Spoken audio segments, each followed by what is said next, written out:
Prime Minister then joined Trump at a rally aboard the USS Washington, where she got to hear him just rambling to our troops on a range of subjects, including magnets. He hates magnets.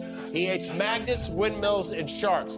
But he loves steam. I want to know, catapults, which is better, the electric or the steam? They had steam, which works so beautifully. Steam, they said they could fix it with a hammer and a blowtorch. And I love the sight of that beautiful steam. Vice President Maybelline was making the rounds, attempting to defend his boss and the chairman of the FCC with a new fairy tale, even a 5-year-old. Two things. First of all, I'd like them to tell me exactly what Brendan Carr did to have Jimmy Kimmel taken off the air, because number one, he is currently on the air, and to the extent that he isn't in certain stations, it's because he's not funny and because his... Trump's America has officially reached peak absurdity, the kind of season finale where even the writers are begging for a reboot.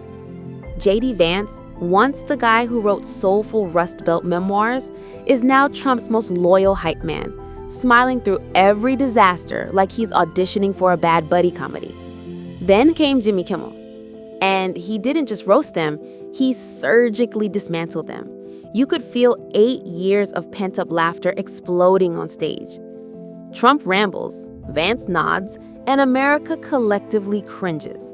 Somewhere, a bald eagle files for asylum. JD Vance has become the human version of a faded campaign bumper sticker, peeling, pointless, but still proudly stuck to something going downhill. His loyalty isn't strategy, it's worship. He thinks standing next to chaos makes him look like order, but he's sinking, smiling all the way down like a Titanic passenger, insisting it's just a cruise. Kimmel caught it instantly. He didn't need new jokes, just reality. Because in Trump's orbit, integrity dies first, coherence second. JD's transformation from critic to cheerleader wasn't growth. It was an exorcism of self-respect. Trump performs the presidency like community theater, every appearance a one-man show nobody asked for. And now he's got JD as his offbeat hype man, clapping even after the music stops. It's karaoke politics, and the mic never cuts out. Kimmel's takedown wasn't just funny, it was forensic. He exposed that Trump's chaos isn't purpose, and JD's devotion isn't depth. One day it's law and order, the next it's whatever polls well. This isn't leadership, it's an open mic night at democracy's expense.